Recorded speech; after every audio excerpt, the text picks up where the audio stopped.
বিএনপির সাথে আসন সমঝোতা হয়েছে, আবার আলাদা করে অন্যান্য আসনে প্রার্থী দিয়েছেন আপনারা।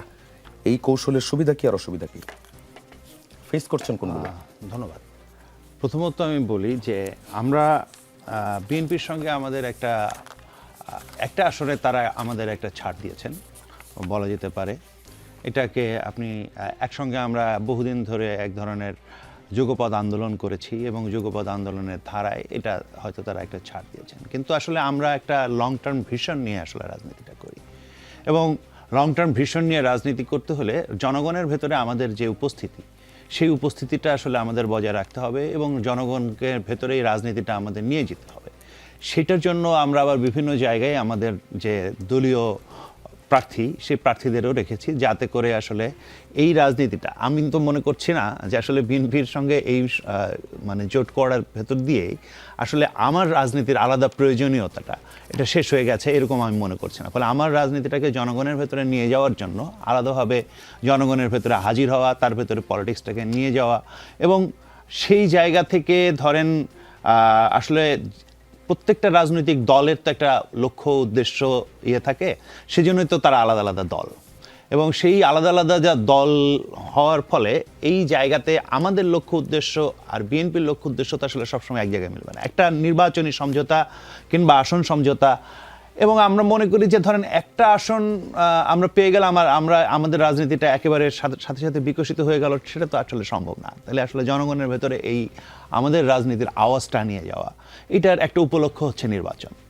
এই নির্বাচনকে উপলক্ষ রেখে এবং সামনের দিনেও আমরা যে লড়াই চালিয়ে যাব বিভিন্ন ফ্রন্টে, আসলে যে আমরা আমাদের লড়াই চালিয়ে যাব, সেই লড়াই চালিয়ে যাওয়ারও একটা জায়গাটা হচ্ছে আমাদের প্রার্থীরা যেভাবে থাকবেন এবং আমরা এই নির্বাচনের বাইরেও আমরা আসলে নানা ধরনের ক্যাম্পেইনের ভেতরে থাকব এবং নানা ধরনের রাজনৈতিক প্রোগ্রামের ভেতরে থাকব।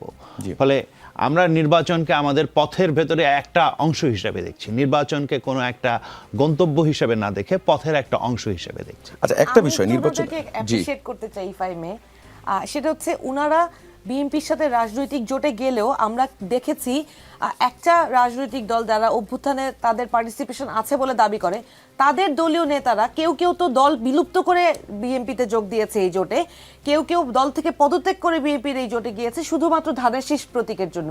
আমি গণসংহতি আন্দোলনকে ধন্যবাদ জানাই যে জনাব জোনায়েদ সাকি প্রথম দিন থেকে বলেছেন যে উনি বিএনপির সাথে জোটে গেলে উনি মাথালে মার্কায় উনি নির্বাচন করবেন এবং আজ অবধি উনি উনার কথা রেখেছেন এবং নিজস্ব স্বকীয়তা উনার রাজনীতিটাকে উনি স্ট্যাবলিশ করার চেষ্টা করছেন। এবং একইভাবে আমরাও একটা নির্বাচনী আসন সমঝোতায় গেলেও আপনার অ্যাপ্রিসিয়েশনটা পেয়েছি, আমরা আবারও ফিরবো আপনার কাছে।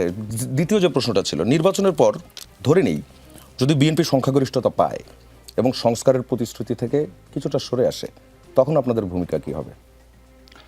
ধন্যবাদ। আমরা তো আসলে অনেকগুলো প্রতিশ্রুতি, অনেকগুলো আসলে এটা বলে হচ্ছে যে জুলাই সনদে আমরা স্বাক্ষর করেছি, ফলে এটাতে আসলে বিএনপিও স্বাক্ষর করেছে। ধরেন আমরা বিএনপির সঙ্গে 31 দফার ভেতর দিয়েও আসলে এক ধরনের চুক্তিতে আবদ্ধ বলতে পারেন, ফলে সেখানেও আমরা একটা সুনির্দিষ্ট লক্ষ্যের ভিত্তিতে আসলে আছি। এইখান থেকে যদি বিএনপি সরে যায়, অবশ্যই আমরা সেটার মানে বিএনপিকে এই বিষয়ে করবো যে আপনারা এখান থেকে সরতে পারেন না, কারণ আপনারা এই বিষয়ে অঙ্গীকারবদ্ধ এবং এই অঙ্গীকারের জায়গা থেকে আপনাদের এই অঙ্গীকারটা আসলে পালন করা দরকার। তবে এই ক্ষেত্রে একটা জিনিস আমি বলি যে ধরেন আমাদের এখানে যে গণভোটের প্রক্রিয়া যেভাবে প্রশ্ন সাজানো হয়েছে, সেটা নিয়ে কিন্তু আমরা প্রথম থেকেই বলছিলাম যে এটা কিন্তু আসলে আসবো একটু পরে, হ্যাঁ, মানে ওই প্রশ্ন সাজানোর ধরনটা নিয়ে আমি বলছি যে প্রশ্ন সাজানোর ধরনের ভেতরে এটা আছে যে এটার ভেতরে ক্লারিটি নাই প্রথমত। 2 নম্বরে যেটা আছে যে সেটা হচ্ছে যে ধরেন আমরা যখন সাধারণভাবে ঐক্য কমিশনে আলোচনা করেছিলাম, তখন একটা আলোচনা এসেছিল যে যারা নোট অফ ডিসেন্ট আছে যে সমস্ত বিষয়ে, তারা নোট অফ ডিসেন্ট জনগণের রায়ে আসলে নির্বাচিত হলে নোট অফ ডিসেন্ট তারা প্র্যাকটিস করতে পারবেন। এই সুযোগটার ক্ষেত্রে এই আদেশের যে ধরন, সেটা কিন্তু এক ধরনের বাধা তৈরি করেছে।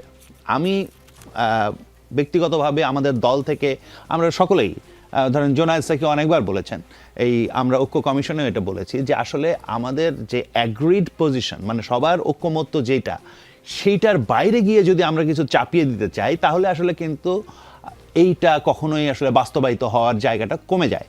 বরং সংস্কার বেশি করার আকাঙ্ক্ষা থেকে যেটা হয় যে সংস্কারটা পরিপূর্ণভাবে না হওয়ারও আরেকটা পথ তৈরি হয়। পথ তৈরি হয়ে যায়। এই জায়গা থেকে আসলে আমাদের সবসময় ছিল যে একটা জাতীয় ঐক্যের ভিত্তিতেই সংস্কার হওয়া দরকার, সংস্কার কোথাও কাউকে চাপিয়ে দেওয়া যাবে না। জি। এবং এটা প্রধান উপদেষ্টাও বারবার বলেছেন, কিন্তু আদেশটা যেভাবে হয়েছে সেটা পরিপূর্ণভাবে সেটা মেনেছে এটা বলা যাবে না।